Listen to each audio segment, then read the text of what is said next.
అలాగే తెలంగాణలో ఎంతమంది ఆంధ్ర కాంట్రాక్టర్స్ అక్కడ కాంట్రాక్టులు చేశారు. నేనేమంటున్నానంటే ఇవన్నీ మీరు జరుగుతున్నప్పుడు ప్రజల మధ్య ద్వేషం దేనికని అవి తీసుకురాకుండా అంత ఒక కైండ్ ఆఫ్ రిక్వెస్ట్ అది సార్.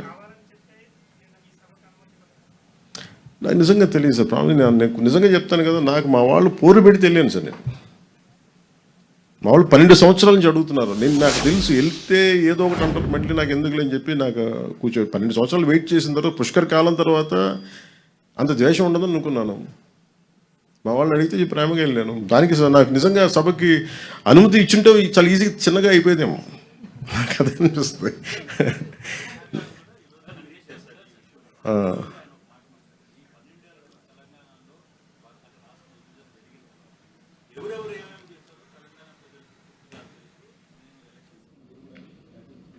నేను మహారాష్ట్రకి వెళ్ళాం, తమిళనాడుకి వెళ్ళాను. ఇంకా తమిళనాడు ఇస్ మోర్ వోలటైల్ కదా, అలా మాట్లాడాలంటే. మురుగన్ మానాడికి వెళ్ళాను, దాదాపు 10 లక్షల ప్రజలు వచ్చారు. I was chief guest they.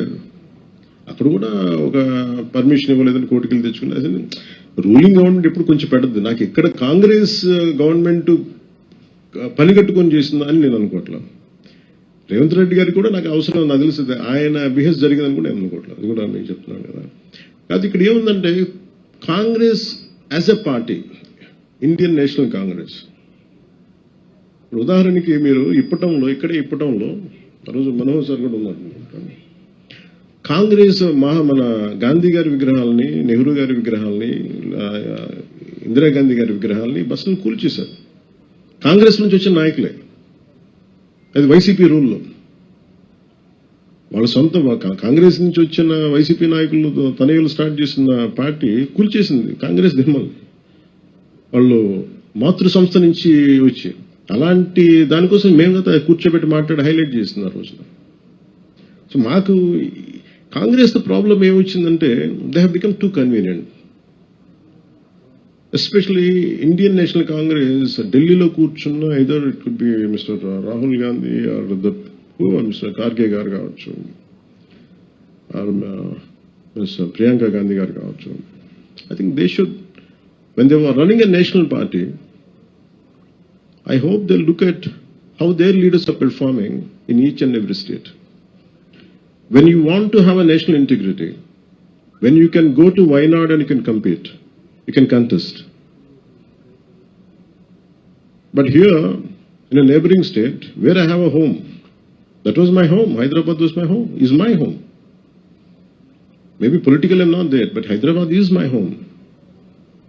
I have a party, recognized political party. I have a right to assemble. I have a right to address a meeting. And suddenly, how could they deny permission? It's not something they had done, but as a policy, if Mr. Rahul Gandhiji has to speak so much about India, first let them correct their own mistakes in their own backyard. They are so shallow. Andhra Pradesh was their source of strength for Congress. They lost it. Andhra Pradesh was always a source of strength for Congress. They had lost it, not understanding it. Even Manogodu Cheppan, I'm never against the division of Telangana and Andhra. Burgul Ramakrishna Rao and Mahan Bhavulu, Telangana రాష్ట్రానికి ముఖ్యమంత్రిగా ఉండి, నిజాంకి state ముఖ్యమంత్రిగా ఉండి, తెలుగు జాతి ఐక్యత కలిసి పాపం చేస్తే పాపం ఆయన త్యాగం చేశారు. నాకు తెలిసి ఆంధ్ర వాళ్ళలో కూడా అంత త్యాగం లేదు, అంత గొప్ప మహానుభావుడు ఆయన. సో ఇవన్నీ గుర్తిస్తూనే నేను నా రిక్వెస్ట్ ఏంటంటే, especially for Congress,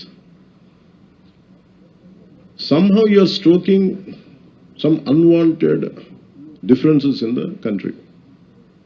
I think they have to curb it. అది వాళ్ళు ఆప్ చేసుకోవాల్సిన అవసరం చాలా ఉంది, for the sake of integrity, for the sake of country's integrity. ఎందుకు విద్వేషాలు రగిల్చిన ఎవరు కూడా, ఇక రాహుల్ గాంధీ గారు మొత్తం దేశం కన్యాకుమారి నుంచి కాశ్మీర్ దాకా తిరిగి ప్రయోజనమే ఉంటాయి. If you don't understand the subtleties, if you don't understand the grassroots understanding, what is the purpose? ఏం చేస్తారని వీళ్ళందరూ కూర్చోబెట్టి, మీరు కూర్చోబెట్టి ఇలా మాట్లాడితే వాళ్ళు కూర్చోబెట్టి రాజ్యసభలకి కూర్చోబెట్టి ఇక్కడి నుంచి వెళ్తున్నారు కదా. ఇక్కడికే శివశంకర్ గారిని ఇక్కడ మన గుంటూరు నుంచి గెలిపించారు. శివశంకర్ గారు తెనాలి నుంచి గెలిచారు. శివశంకర్ గారు కాంగ్రెస్ నాయకులు అంతా ఫ్రమ్ తెలంగాణ. ఎప్పుడూ డిఫరెన్స్ చూపించలేదు కదా. పివి గారు ఏం చేశారు, మనకి నంద్యాల నుంచి గెలిచారు. సో అందుకని ఇవన్నీ బట్ ఎక్కడో నా ఉద్దేశం ఏంటంటే Congress somewhere they have to do a course correction. ఎందుకంటే ఇంకా నెక్స్ట్ జెన్సీకి కొత్త తరానికి మీరు ఏమిస్తారు, మీరు ఏం సందేశాలు పంపుతున్నారు, ఏ సందేశం పంపుతున్నారు. I think these kind of any act which hits the integrity of the nation, the harmony between societies and states. If anything happens, I think we will be very firm in our voicing out our opinions. Thank you, sir. Jai Hind. Sir, sir. గత ప్రభుత్వంలో రాజధానిలో మీరు పర్యటన చేశారు. ఆ పర్యటనలో జై అమరావతి అని అన్నారు. తర్వాత జై ఆంధ్రప్రదేశ్ అని అన్నారు. ఎలా చూడాలి అమరావతి? ఎవరు జై ఆంధ్ర? జై ఆంధ్రప్రదేశ్ అనమన్నారు. కాదు సార్, మీకు మన దురదృష్టం ఆంధ్ర వాళ్ళకి ఏంటంటే ఏ భావన ఉందో ఎవరికి తెలియదండి.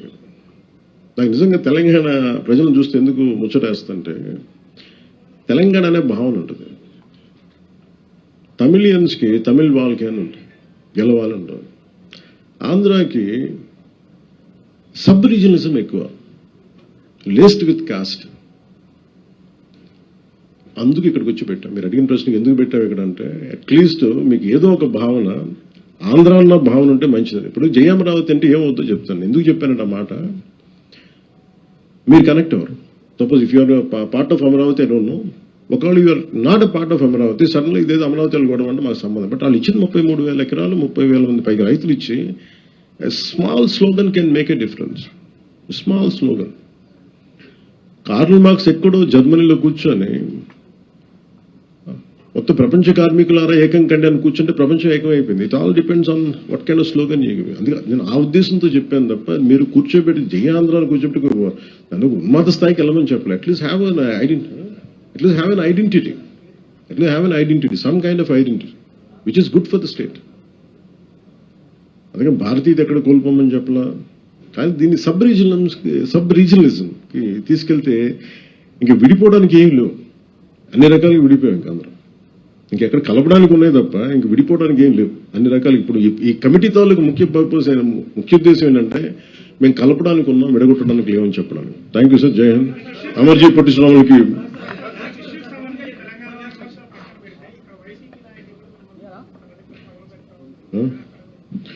వాళ్ళు ఇలాంటి సభలు పెట్టకపోతే కదండి వాళ్ళు ఇక్కడ దాకా 11కి వచ్చారు. అంటే వైసీపీకి రిపీటెడ్ చెప్తున్నా, వీళ్ళు రౌడీజం చేస్తాం, గుండాగర్దీ చేస్తాం, భయపెట్టేస్తాం, నరికేస్తాం అంటే వీటికి భయపడే వాళ్ళందరూ ఇంతమంది పాలిటిక్స్కి ఎందుకు వస్తారండి? ఆడబిడ్డలు ఎందుకు పాలిటిక్స్కి వస్తారు? రౌడీలకి గుండాలకి భయపడితే there is a policy matter. మీకు నచ్చిందా పాలసీ? మీకు అమరావతి ఎంత కావాలో అంత కావాలా, 3 రాజధానులు కావాలా, అదేదో అదే చెప్తున్నాను. అదేదో నచ్చరాగా ఉంటుంది పేరెంట్. అందుకే అంటే నేను ఎంత ల్యాండ్ కావాలి అనేది అదొక ఇట్స్ ఆల్ డిపెండ్స్ ఒక్కొక్క విషయం. సో ఫైనల్లీ 2014లో ఒక డెసిషన్ తీసుకున్నారు. 30,000 ఎకరాలు 33,000 ఎకరాలతో క్యాపిటల్ చేద్దామని చేశారు. అది కనీసం అమరావతికి పరిమితమైంది. కానీ నాకు తెలిసి ఎన్ని కిలోమీటర్లు సార్? ఒక మనీ కిలోమీటర్లు? ఓకే, ఒక అమరావతి వరకు తీసుకుని ఒక 33,000 ఎకరాలు అనుకుంది. ఇప్పుడు ఆయన గత ముఖ్యమంత్రి వాళ్ళనే మాట్లాడి కూర్చోబెట్టి మచిలీపట్నం అంట, విజయవాడ అంట, గుంటూరు అంట, వాళ్ళు ఇంకా పెంచేశారు. 3 రాజధానులు అయిపోయినాయి. ఇప్పుడు మొత్తం 3 జిల్లాలతో కలిపి రాజధాని కావాలంటే ఇప్పుడు వాళ్ళకి అది వచ్చింది. నేను అలా చూస్తున్నాను దాన్ని. అంటే మొత్తం మళ్ళీ రియల్ ఎస్టేట్లు అమ్ముకోవచ్చు, ఇంకోటి చేయొచ్చు. ఎప్పుడు సాగుద్ది? చాలా మంది చచ్చిపోతారు ఇవన్నీ ఈ లోపు. చాలా మంది పోతారు. ఎందుకంటే అంతకాలం ఒక రాజధాని నిర్మాణం కానీ ఇవన్నీ కూర్చోవాలంటే రూమ్ ఒక రాత్రికి రాత్రి నిర్మింపబడలేదు కదా. హైదరాబాద్ రాత్రి నిర్మింపబడిందా? ఈ రోజుకి మీకు సైబరాబాద్కి వెళ్తే 30-40 సంవత్సరాల క్రితం 30 years బ్యాక్ స్టార్ట్ అయిన సైబర్ ఇంకా కన్స్ట్రక్షన్ జరుగుతూనే ఉంటుంది. ఇంకా అవ్వలేదు అది, ఎప్పటికీ అవ్వదు కూడా. అది కాన్స్టెంట్ కరెక్షన్ నిర్మాణం జరుగుతూనే ఉంటుంది. అలాంటిది ఒక కొత్త రాజధానికి అదే కదా మన దేశం. నేను కోరుకుంది, మన రాష్ట్రంలో అదే కోరుకుందా. ఐక్యత లేదు, ఒక ఏకాభిప్రాయం లేదు. ఇది నాకు ఒక అభిప్రాయం ఉంటుంది. ఇంత రాజధాని ఏ సైజులో ఉండాలి నాకు ఒక అభిప్రాయం. కాబట్టి ఇంకా అందరూ కలిసి ఒక నిర్ణయం తీసుకున్నారు కదా. తీసుకున్నప్పుడు ఇంక దాన్ని ముందుకు తీసుకెళ్లాలి, దాన్ని ఒక ఆచరణలో పెట్టాలనుకుంటాం తప్ప ఇంకా దాన్ని ఇంకా కన్ఫ్యూజన్ తీసుకొచ్చి ఇంకా దాన్ని చండాలం చేసి ఇది కొంచెం రైట్ ప్రాసెస్ కాదు. మీది last question sir. Thank you sir.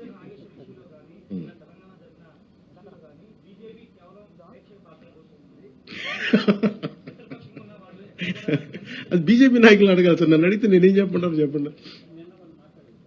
మాట్లాడారు సార్, చెప్తున్నారు కదా. నాకు నిజంగా చెప్పాలని నాకు ఈచ్ పార్టీ కొన్ని సెన్సిటివిటీస్ ఉంటాయి, అది మనం అర్థం చేసుకోవాలి. అంటే అంత నిజంగా అందరూ అంత నిర్భయంగానూ ఉంటే సార్ సమాజం వేరుగా ఉండేది కదా. మేబీ ఎవరి సెన్సిటివిటీస్ వాళ్ళకుంటే మనం అర్థం చేసుకుంటే ముందుకెళ్తాం. Thank you sir. జై హింద్ సార్.